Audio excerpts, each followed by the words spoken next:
Hello and welcome to the screencast on how to archive your old classes to get ready for the new school year.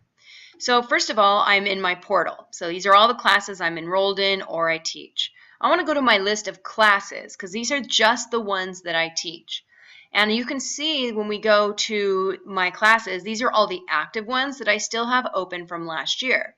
So here's a 7th grade science class. You're going to use this Manage Class button, and you can use it from this list of classes, or if you go into the class, into the site, you will also have that same button right here.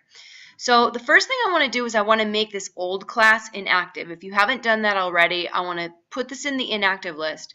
So I will click OK after I click inactive, and now students can no longer access it. Even if you have a roster from last year, they won't be able to access it. So you can just leave it just like that with the roster. So now that I have an inactive class, I want to make a copy of this class.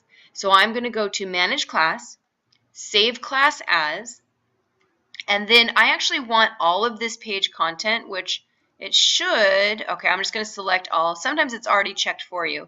I want all of this class content the same as last year. And even though I'm going to put the gradebook in and the gradebook entries, there will be no grades because we don't have any students. So I want it as a new class, and I click Next.